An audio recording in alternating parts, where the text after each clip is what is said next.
This videotape is part of the Video Oral History Project of the Colony Public Library of the City of the Colony, Texas. This interview is with Marlene Poole of 5640 Twitty. Mrs. Poole is a councilman for the City of the Colony and a controller for TNT Advertising, as well as vice president of her own company, Business Bookkeeping. This interview is taking place at the Colony Public Library, located at 5201 South Colony Boulevard, Suite 540, on Saturday, May the 18th, 1985, at 2:45 in the afternoon. My name is Susan Cartmill, and I am an interviewer for the Colony Public Library Video Oral History Project.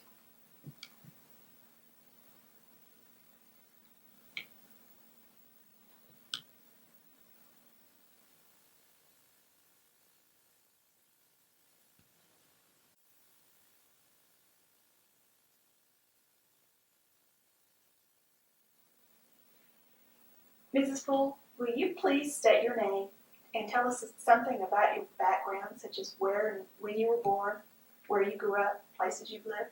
Okay. My full name is Marlene Johnson Poole. I was born in Omaha, Nebraska, March 23rd, 1937. A brother and myself, only two children. I married when I was very young and divorced, remarried and moved to Jackson, Mississippi, and I lived in Jackson for nearly 17 years and moved to the colony 5 years ago. I have 6 children. 3 of them are adopted. My husband and I combined families. I had 3 children. Well, I actually had 2 children. He had 3 children. We had 1 together, so that gives me 6. I am a grandmother. In fact, I became a grandmother for the 8th time yesterday. I finally got a granddaughter, first granddaughter. I don't know what else you need. I babble sometimes. Okay. Why don't you tell me a little bit about your educational background? Do you have any specialized training, such as any degrees? No, I do not have a degree. When I was high school graduation age, at that particular time in life where I was from, that if you hadn't caught your husband by the time you graduated from high school, you went to college. Otherwise, there wasn't much of a need. My high school had a tremendous amount of, well, I guess you would call it an educational training program, secretarial, bookkeeping, and that type of thing that was the equivalent of a 2-year college program at that time, and that's where I got my training. Okay. You mentioned you had 6 children, and you finally have a grandchild that's a daughter. Why don't you tell us a little bit about your children and your grandkids and what their names are and ages and some interesting details? Okay. Our oldest daughter, his name is Nancy Jane, and Jane's by his first marriage. She's 34. She lives in Seattle, and she has 2 boys. She has gone back to school. She's working on her degree, and her husband is an engineer. Our second daughter is Kimberly Jean. She lives in Jackson, Mississippi still. She's also Jane's child by his first marriage. These are all our children. Even though they're adopted, I've raised them since they were tiny, so they are mine, but I'm trying to clarify. She has 1 child, Jason. He's in the 1st grade this year. Her husband is a full-time National Guardsman, and she is very active in her church. She is lay reader, so forth for her church, very, very active. Does a lot of stuff statewide. Mm-hmm. Our 3rd daughter, Eileen Marie, lives in Louisville. She is assistant head accountant for Jagoe Warehouse corporate offices. She has 2 boys, Christopher and Aaron. She's been in Louisville about 4.5 years now. Then our next child is Brian Leroy. He lives in Garland. He works for EDS, and his wife, Chris, is a bookkeeper. They have no children. And the next one is Rhonda Lee. She lives in Grapevine, and her and Bill are the new parents. They have the new baby granddaughter. I have to get that in there. And then our youngest is Marvin, and he turned 21 this past Wednesday. And I guess we're going to push him out of the nest. He thinks it's a pretty good deal at home. I also have 2 grandchildren. They're step-grandchildren, and those are by the daughter that lives in Louisville, her husband by his first marriage. So we include those 2. There's ours. You probably must have a house full at Christmas time. And It gets a little disastrous. We end up having probably more than the garbage people want to carry off after package opening. sounds like you kept some of your daughters and daughters-in-law, what have you, in the same profession as you are in. Yes, it is amazing, but they all have had real good math aptitudes, and they have really enjoyed it. Do they help you with your business?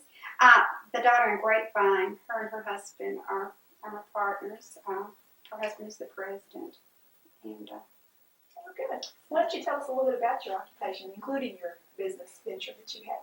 well, as I said, I'm a controller for T&T Advertising, and it's a medium-sized agency, advertising agency in Las Colinas. Advertising agencies do not always have exciting things. Sometimes it's very dull. All these exciting commercials you see on TV usually are not what we get. We usually get something like oil companies, and you're doing commercials for sucker rods or some such weird thing. So it's not the glamour. It's not the glamour and the Madison Avenue concept that you get from an advertising agency. I do all of their bookkeeping, everything that they need done. I do some of their media placement. And then the other company that I'm vice president of, which is business bookkeeping, is not completely off the ground yet. We're still in the infant getting organized stages, really. The idea of this was with Rhonda having a small family. Her husband really wanted her to stay at home a lot, and Jean is getting close to retirement age. It would give us a chance to do a lot of things out of our home with the computers, and if necessary, we can tie in between Grapevine and my house with the computers. So that was the reason that got started. Well, that's neat. It'd be a lot of fun anyway, working together. You've gone from Nebraska to Mississippi to the Colony, Texas. What prompted you to choose the Colony as a place to live?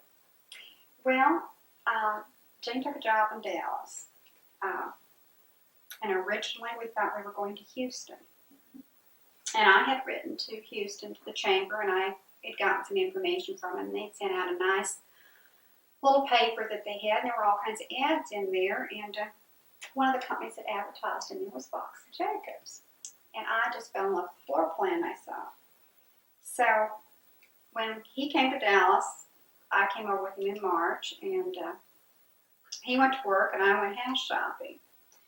And I had a really nice agent that came in, and I told her, I said, now, don't laugh at me because I really don't know what I'm asking you. And I explained where I had gotten the information. I said, I'd like to see a Fox and Jacobs home because I really like this floor plan. And she said, well, I think that's what you're going to want. She said they built 10,000 houses last year. She said they were one of the largest builders in the United States. And she said, I think you'll like what you're going to see. Mm-hmm. So we looked at Carrollton, and we looked at Capel, and in the course of, riding around talking about it, she had told about the Colony, and she described it as a city that Fox and Jacobs had built, but it's a long way out, and you may not really be interested.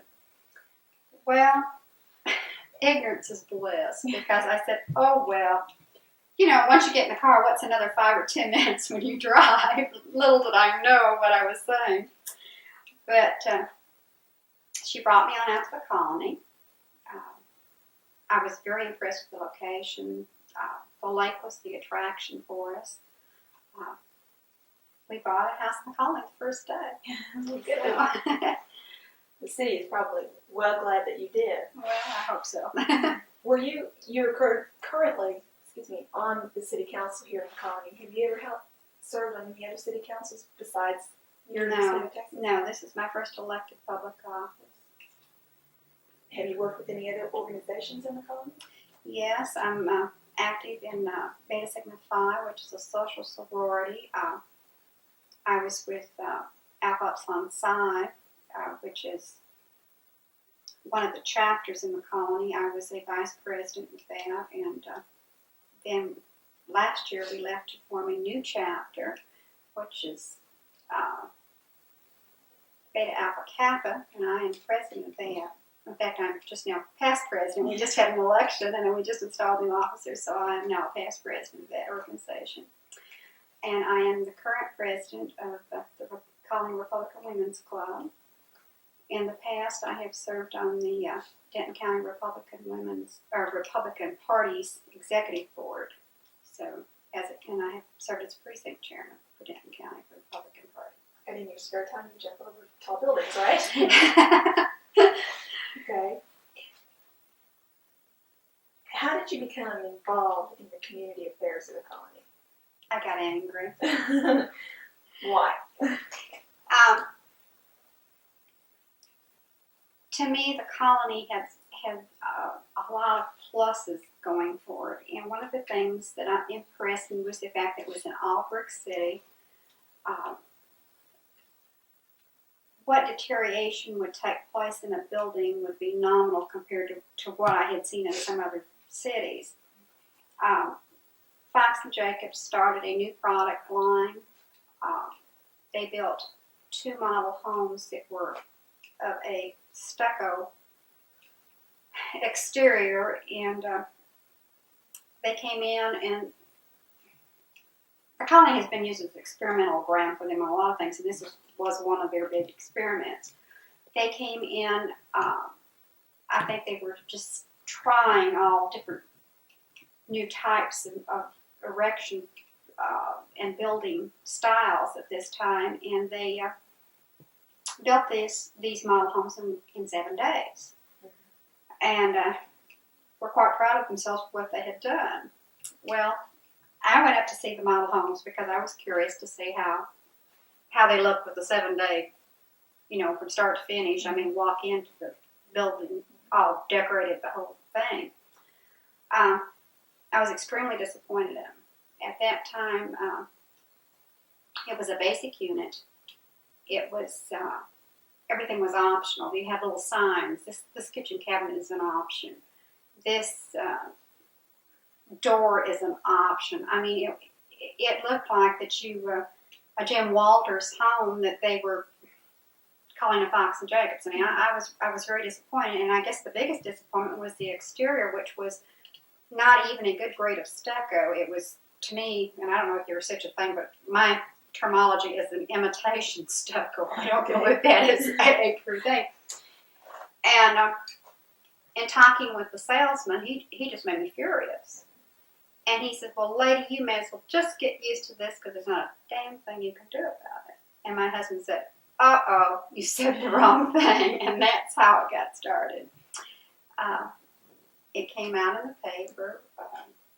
And at that time, Scott North was sitting on the city council. He was mayor pro tem.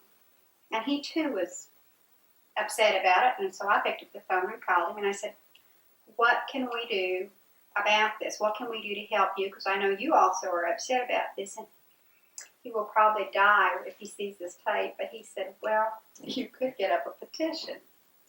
So I called some neighbors. And within about an hour and a half that evening, we had a meeting at my house with about 20 to 30 neighbors that came in. And we discussed what we should do and how we should go about it. And were we a minority in this thinking, or did other people feel the same way? So we decided that we needed to go ahead and go around and sample the other sections of the town and see what people were feeling.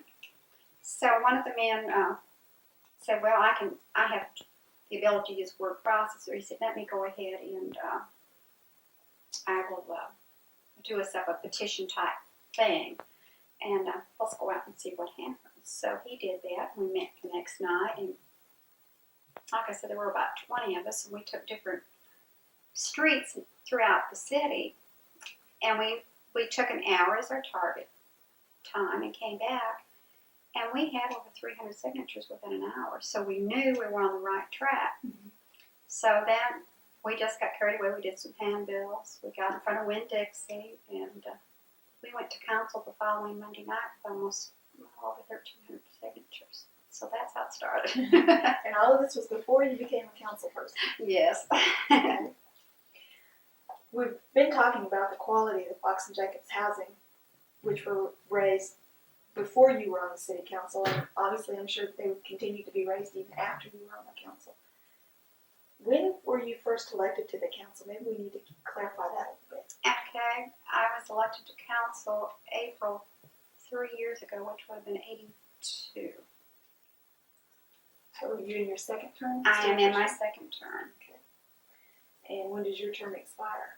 Next April of 86, and I am the first councilman to serve from District 6. Place 6 was a new seat at that time. When I first was elected, the city had just gone into a district program, and Place 6, that was the first time I'm going to serve in it. Did you, when you went out to run for your council place or to become a councilman, were you elected right off in the very first, or did you have to wait another term? No, what happened on that, before I made the decision to run, I got on the phone and I talked to a lot of people, not only in the district that I would be elected from, but people throughout the city and people who were all either had held office or still were in office.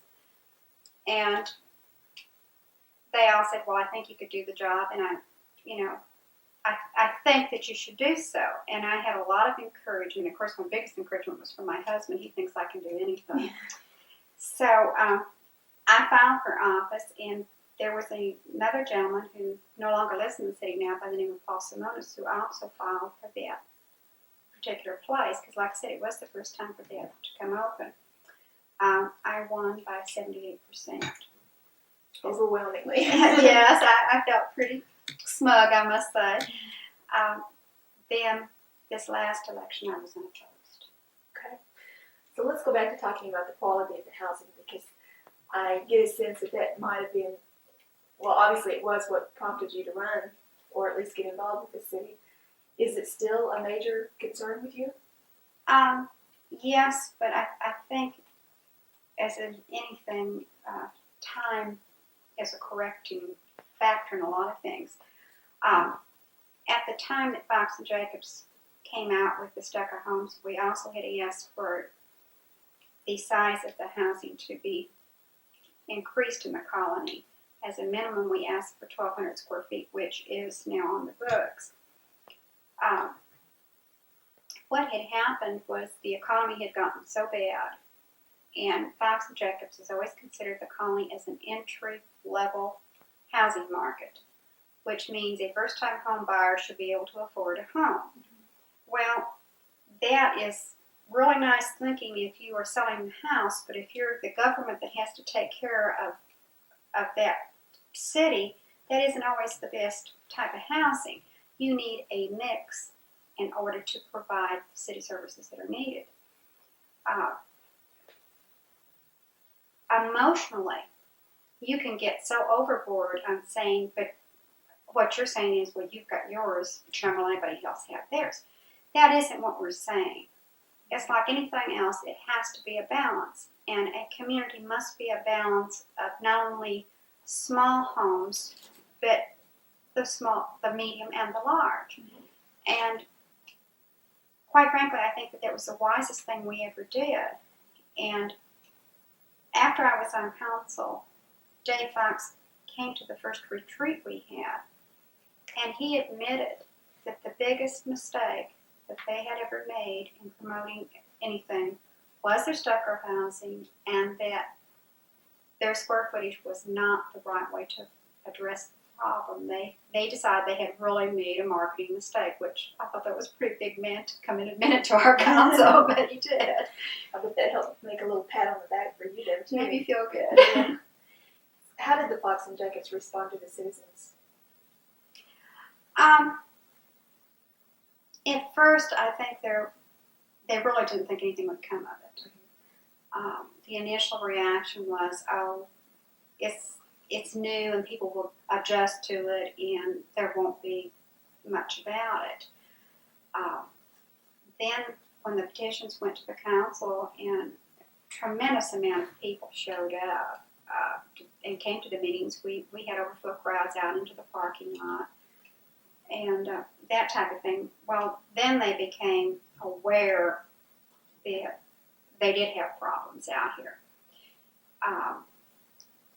One other thing I failed to tell you was that we also asked for attached garages in all single-family homes because they were also starting to eliminate the attached garages as a economy measure. So they came up and they made a big deal about, yes, we will go along with the garages and all this.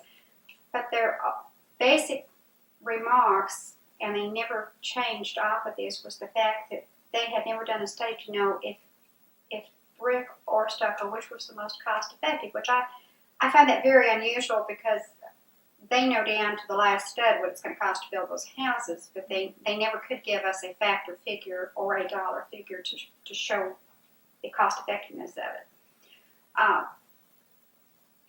I think time has changed the way you look at that now. Right now, if you go across 423, the Lakeway Estate homes, they're just building them as fast as they can get in there to do so. Big homes in the colony are the thing now, and I believe you're going to see more of them. But as far as Fox and Jacobs, as my concerns there as a builder, I think they're almost filled out, so I think my concerns with them per se is out. Yeah. You mentioned that the meetings, your council meetings, were becoming overflowed into the parking lot. Was this the time that you started meeting at the school, or that you had a meeting at the school, or what was the big meeting at the school all about? Okay, well, we had several meetings. P&Z met at the school. They had public hearings, and they were held at Peters Colony. We had asked for a moratorium on building permits, and that was not done.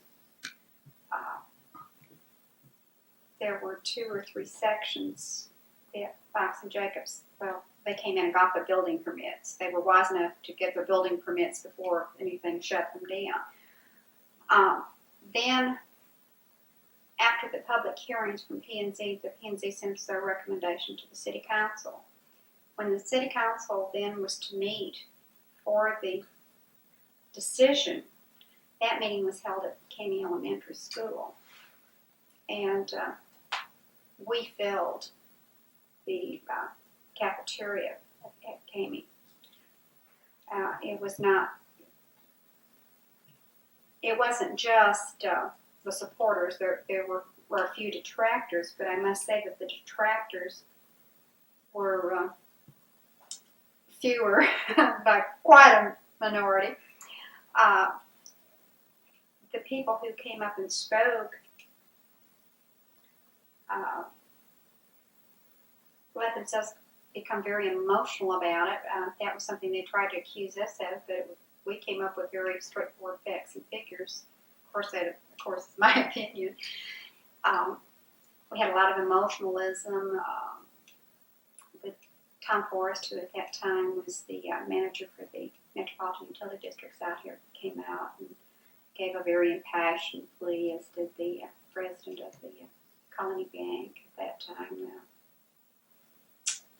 can't remember who it was at that time. It was president. And they were pleading for Fox and Jacobs, and it was an overwhelming decision by the council to go with the brick, go with the attached garage, and the square footage minimum. Do you remember who some of the council people were at the time? At that time, you only had 3 sitting on council. That was Scott North, who was Mayor Pro Tem, Norman Adeller, and Charlie Dodds. And Richard Turner was mayor at that time. However, the mayor did not have a vote on council. He could break a tie, but he was not allowed to vote. So they were short a man. One of the council had resigned. So they bore the brunt of all of this. Okay. So the outcome then of the whole controversy was we don't have stucco, and we have 1,200 square feet and attached garages. For all single-family residents, Yes. Let's talk about some other things. What do you feel were some of the other significant issues which came before the council while you've been serving? I think one of the most significant that has come before the council that I am personally responsible for is the federal flood insurance program. And a lot of what is happening with that federal flood insurance program is just now starting to have some effect in the colony.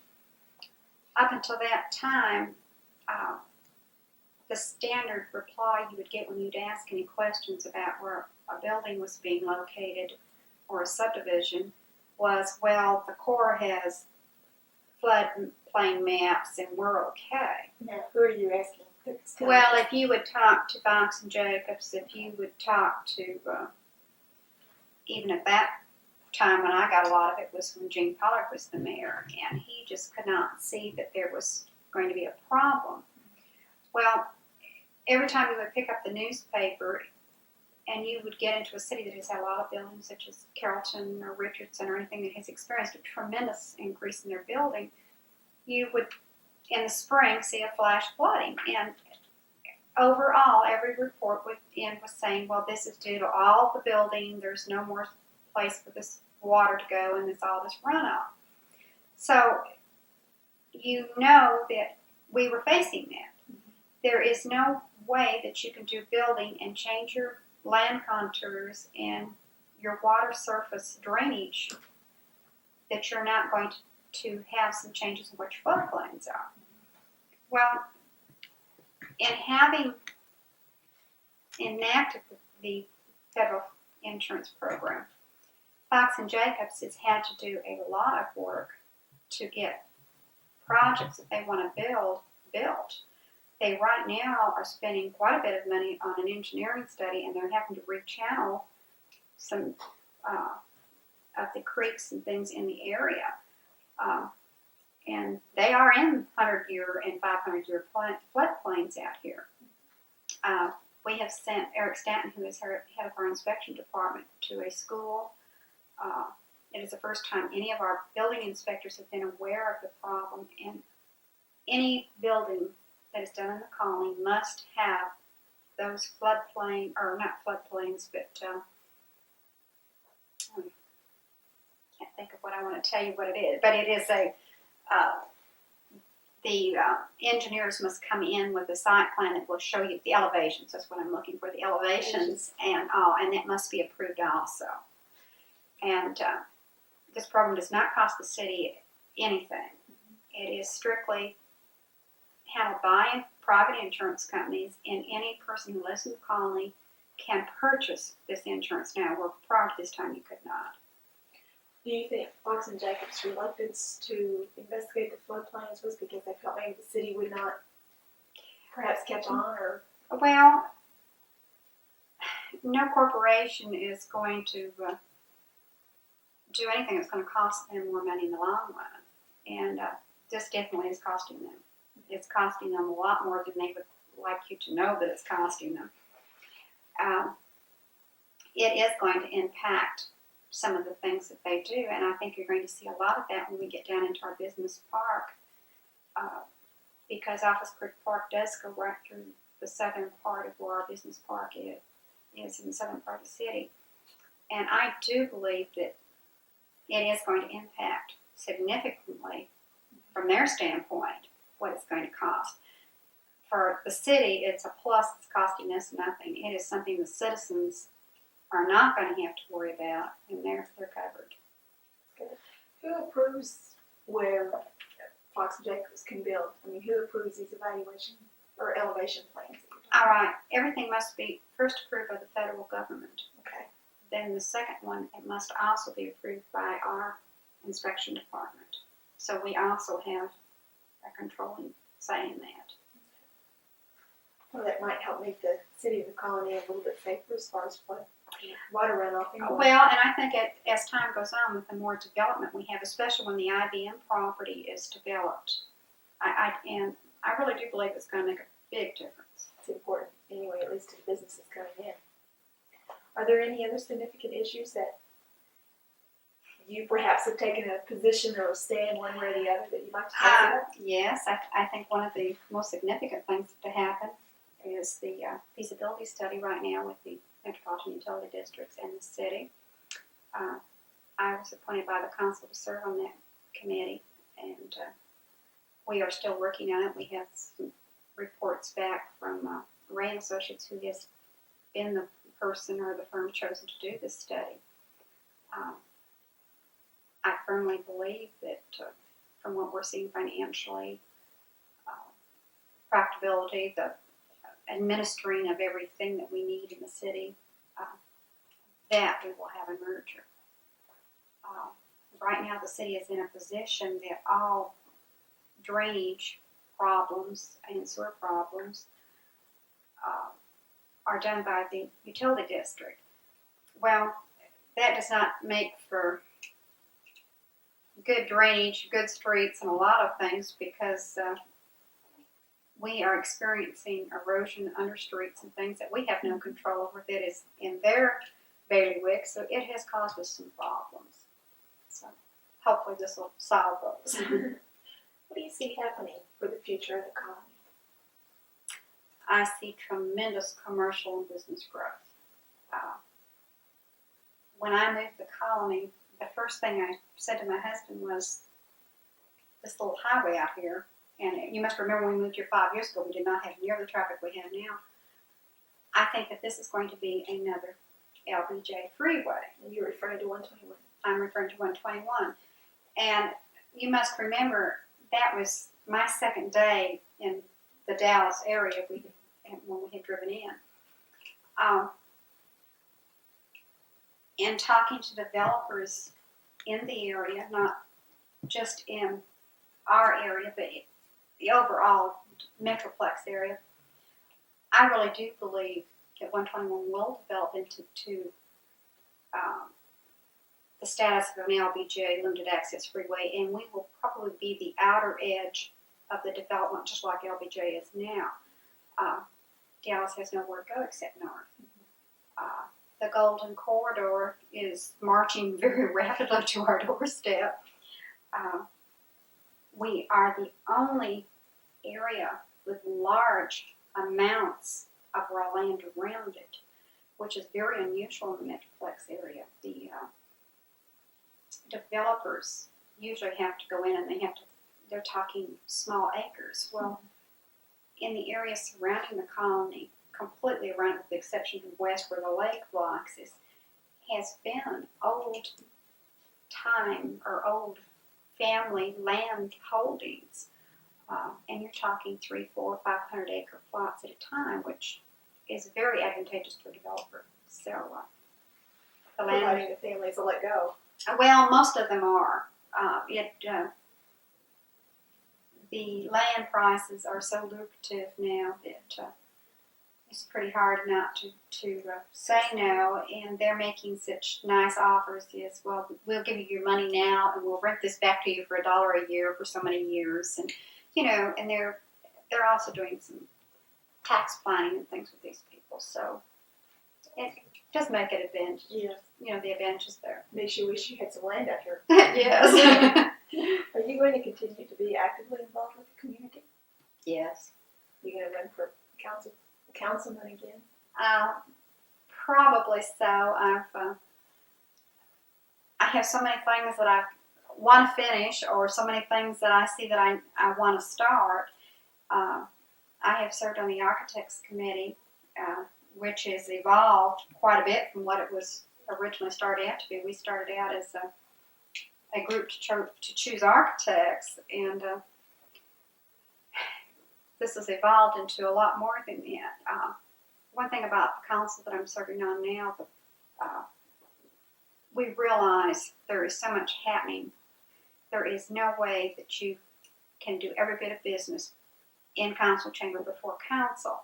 So we have broken into a lot of committees, and this really helps a lot. Then these committees do a lot of the legwork and bring the reports back. So as a result, this architects committee has become a lot more involved than what we initially had started out with. And I foresee a lot of that happening. A lot more. Yeah. Do you see yourself as maybe one day being the mayor? No. No interest there. No, I would say equal-wise, everybody would like to have the title, but I also think that negotiation-wise and those type of things, that's not my forte. I really don't see myself in that role. Okay. Darn, I thought we were going to get a woman mayor here. Got a wonderful woman city manager. That's true. What do you feel is your most significant accomplishment for the colony?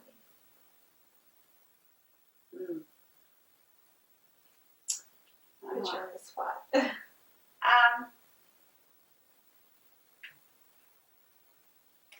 Well, I guess it depends on what point in time, because when you're doing something, that particular project is always the most important. And I really do feel that probably the housing issue was the most important thing, because it in turn has been a focal point, and it has started a lot of other projects because of it. I think that there has been more people seeing more opportunities for the colony.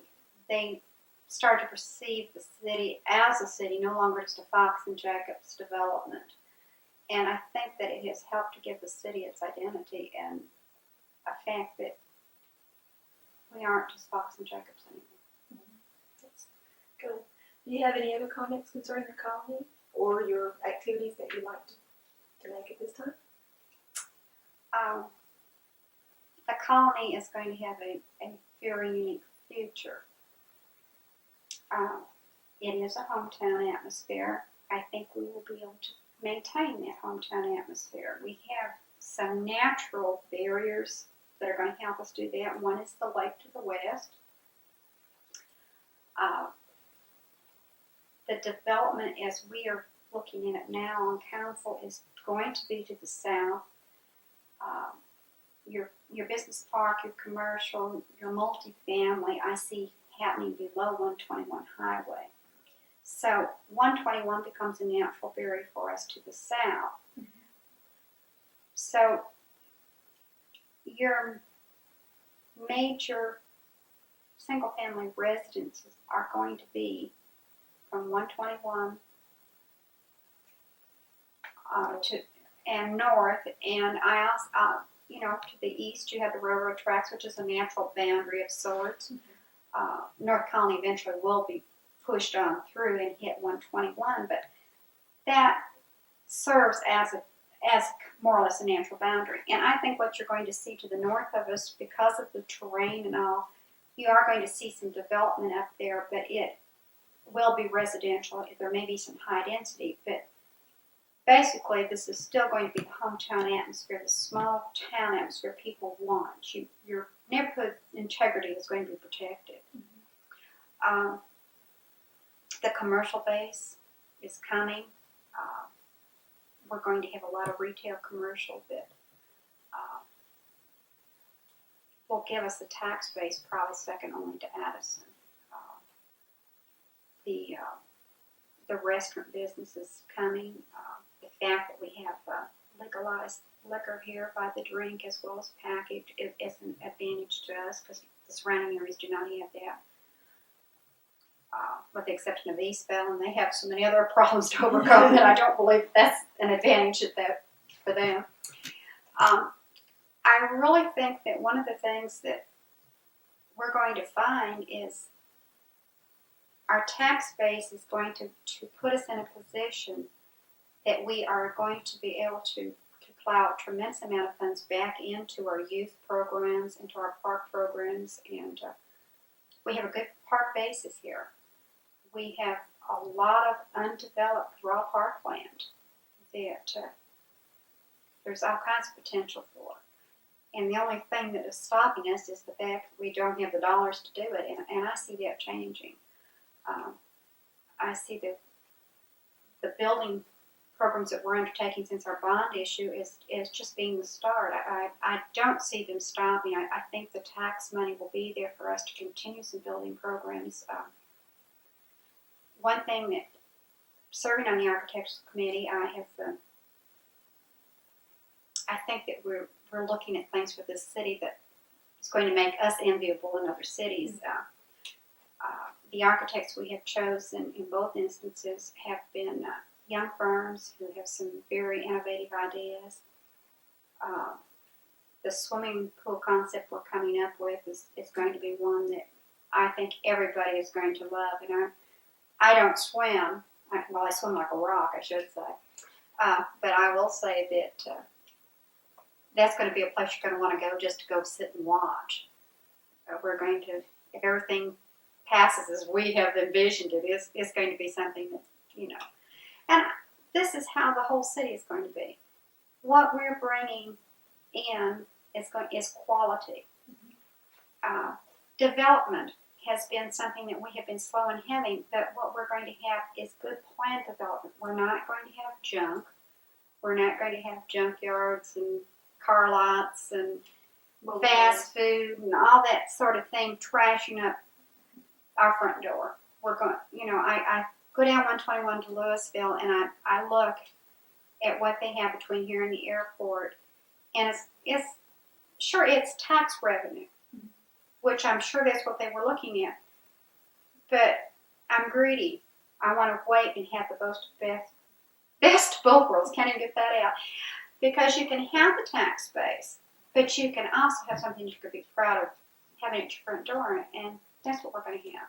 We're going to have a beautiful city. City of new beginnings, almost. Yes. Most definitely. Well, we have no place to look backward to. We are very unique. We do not look at things like a lot of other cities. You don't have someone saying, well, we've always done it this way, because we've never done it before. Right. So, you can also look at the younger cities around and use them as a guideline, I would imagine. One thing I have found since I've been in government, it is amazing how much government will share with other entities. Janice Carroll, who is our city manager, can call and get information from any city in Texas. They're all willing to share their experiences and refer you to someone. And it is just amazing how much free advice and help you can get from each other. It's really nice. That's good. Do you have any words of wisdom for those of us who might consider someday going into becoming a city council person? It's a lot of work. I don't think that, I think to be effective, it does take a lot of work. It is not sitting up there on Monday night saying yay or nay at vote time. It's getting out, it's getting involved, and it's not working just on the projects that are brought to you by staff or by another council member. It's you recognizing a need and you getting out there and addressing that need. One of the things that I have started and is just now getting off the ground is a fine arts committee for the city. And this committee is going to encompass not only the arts, but the dance, music, just the whole spectrum. I see a need for it in many ways. I see a need for artwork in these new municipal buildings we're building. I see a need for the artists in this community to have a showcase for their work. By me starting this committee, we've already got the Lakeside Players have gone into action. That is something that's been talked about for 2 or 3 years. They had a small nucleus. This gave them their momentum. They're going to put on 3 productions in the colony before January. I envision, and I don't know what it's going to cost to get us into it, but I see our Red Barn fire station, when we build our new fire station, becoming our community theater. it's, anybody who says summer stock always envisions in a barn. Well, we've got our red barn. So, but those are kind of projects that government encompasses so many facets. It's just not policy making and laws. It's a lot of the fun things and the finer things that need to be addressed too. So it is what kind of quality of life you want for your city. And each of us, I am sure, perceive it a different way, but I really believe that we've got a good balance on council. We have people who see all needs. We have sports. We have, Little League and soccer represented. We have Helen Gray, who is on the right track with the city. All she wants is the city to be beautiful, and I agree with her. The biggest problem we have had, again, has been funds, and I think Helen's going to be pleased as time goes on. She's going to have her problems taken care of with that beautification. But we have had to create an identity, and that is happening. I think that our identity is starting to be established. That's certainly what makes the city more unique too. Oh, that is. Come grow with the city. Thank you for participating in this project. I've enjoyed visiting with you, and I hope we can do some more of this. Well, thank you. I've enjoyed it also.